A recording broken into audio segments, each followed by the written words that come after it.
નમસ્કાર મિત્રો, સ્વાગત છે તમારું ફરી આપણા એક નવા વિડીયોની અંદર। તો અત્યારે આપણે આવી ગયા છે પાવાગઢ। તો આજે આપણે પાવાગઢ મહાકાળી માતાના દર્શન કરીશું। તો હાલ આપણને માચીએ છે, અહીંયાથી આપણે ચાલતા જઈશું। તો રોપવેની તમે લાઈન જોઈ શકો છો, પરંતુ આપણે રેવા પરથી આપણે ચાલતા જઈશું। અને આ વર્ષે આપણને શું શું નવું જોવા મળે છે એ પણ જોવાના છે। તો વિડીયોના અંત સુધી બન્યા રહેજો, કેમ કે આજનો વિડીયો તમારી માટે ખૂબ જ મહત્વપૂર્ણ થવાનો છે, કેમ કે પાવાગઢની અંદર દર વર્ષે નવું જોવા મળતું હોય છે। તો પાવાગઢ રોપવેથી તમે જલ્દી પહોંચી જશો, પરંતુ તમે પાવાગઢ પગથિયા ચડીને જવાના છો તો તમને કોઈક અલગ જ મજા આવવાની છે। તો પાવાગઢ તમે જ્યારે પણ આવો છો તો પાવાગઢ પગથિયા ચડીને એકવાર જરૂર જજો, કેમ કે પાવાગઢ પગથિયા ચડવું અને લેપમાં જવું એ આપ જમીનનો ફરક છે। કેમ કે પગથિયા ચડીને માતાજીના દર્શન કરવા માટે જાઓ છો તો તમને જરૂરથી તમારું ધારેલું કામ થઈ જાય છે। તો આ રીતના પગથિયા છે, પગથિયાની અંદર પણ ઘણું બધું પણ નવું જોવા મળ્યું, જેમ કે રેલિંગ પણ નવી કરવામાં આવી રહી છે અને પાવાગઢની અંદર ઘણું બધું નવું ડેવલપ કરવામાં આવી રહ્યું છે। તો પાવાગઢમાં 2027 સુધી ઘણી બધી નવી સુવિધા આપણને જોવા મળવાની છે। તો હાલ આપણે ઘણા બધા પગથિયા ચડી અને માતાજીના દર્શન કરવા માટે આવી ગયા છે। તો હાલ આપણને તમે જોઈ શકો છો કે ભદ્રકાળી માતાના મંદિર તરફ જે રસ્તો જાય છે તેની નજીક આપણને આવી ગયા છે। તો અહીંયા તમે જોઈ શકો છો આ રીતના એક રસ્તો ભદ્રકાળી માતાના મંદિરે જાય છે અને એક રસ્તો મહાકાળી માતાના મંદિરે જાય છે। તો આપણને ચાલતા હોય મહાકાળી માતાના દર્શન કરીશું અને બીજા વિડીયોની અંદર ભદ્રકાળી માતાના પણ દર્શન કરવાના છે। તો વિડીયોને લાઇક કરી અને સબસ્ક્રાઈબ પણ કરી દેજો, જેથી આપણે ભદ્રકાળી માતાના મંદિરનો વિડીયો લાવીએ તો સૌથી પહેલાં તમે જોઈ શકો તે માટે બેલ આઇકોન પણ ઓન કરી દેજો અને યુટ્યુબ ચેનલ પણ સબસ્ક્રાઈબ કરી દેજો। તો અહીંયા તમે જોઈ શકો છો જે નવી લીપ બની રહી છે તેનું પણ કામ ઘણું બધું થઈ ચૂક્યું છે, પરંતુ અહીંયા તમે જોઈ શકો છો અહીંયા ઘણી બધી નવી મોટી દુકાનો બનાવવામાં આવી છે, જ્યાં તમે નારિયેળ અગરબત્તી વગેરે લઈ શકો છો।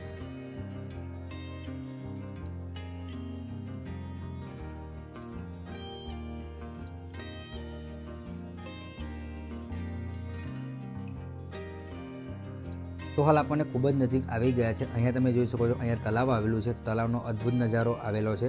તો ઘણા બધા લોકોને મારી નમ્ર વિનંતી છે, જો તમારી સાથે કંઈ વસ્તુ લાવો છો, પ્લાસ્ટિકની બોટલ, પ્લાસ્ટિકના જબલા, તો કોઈપણ જગ્યાએ ફેંકવા નહીં, જે ડસ્ટબિન છે તે જગ્યા પર નાખવા નમ્ર વિનંતી છે, કેમ કે પાવાગઢને સ્વચ્છ રાખવું એ આપણી જવાબદારી છે।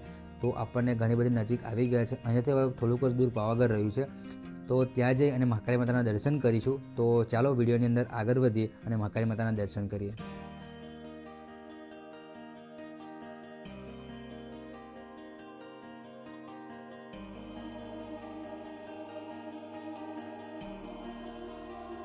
તો પાવાગઢ મંદિર તરફ જતા જૈન મંદિર પણ આવેલું છે, તો તમે અહીંયા પણ દર્શન કરી શકો છો। અને અહીંયા આ રીતના એક વર્ષોથી આ જગ્યા પર આ રીતના પથ્થર પર આ રીતના પૈસા પણ ચોંટાડવામાં આવે છે, તો તમે પણ આ જગ્યા પર દર્શન કરી શકો છો।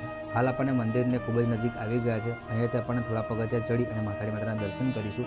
તો હાલ આપણને જે મેન ગેટ છે તેની સામે આવી ગયા છે, અહીંયા તમે જોઈ શકો છો સામે મેન ગેટ આવેલો છે, અહીંયાથી આપણે પગથિયા ચડી અને મહાકાળી માતાના દર્શન કરીશું। અહીંયાથી તમારે ધજા ચડાવી હોય તો અહીંયા તમને દક્ષિણા લખેલી છે, તમે ધજા પર મંદિરે ચડાવી શકો છો, પરંતુ તમારે મહિના અથવા 2 મહિના પહેલાં અહીંયા બુકિંગ કરવાનું રહેશે, ત્યારબાદ તમે ધજા મંદિર પર ચડાવી શકો છો।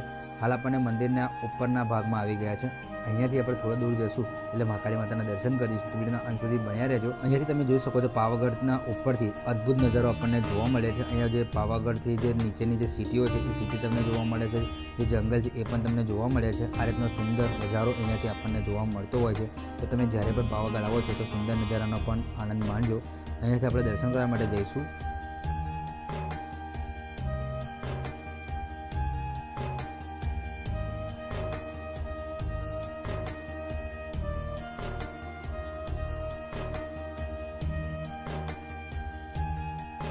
તો હાલ આપણને ઉપરના ભાગમાં આવી ગયા છે, અહીંયાથી તમે અંદર જતા પહેલાં અહીંયા તમને કાળભૈરવ દાદાનું મંદિર આવેલું છે। તો સૌથી પહેલાં તમે કાળભૈરવના દર્શન કરી લો।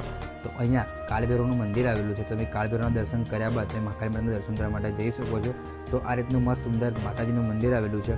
પાવાગઢના સાનિધ્યની અંદર ઘણા બધા લોકો એવા પણ હોય છે જે બહારથી આવતા હોય છે, તો તમે પણ ઘરે બેઠા મહાકાળી માતાના દર્શન કરી શકો છો।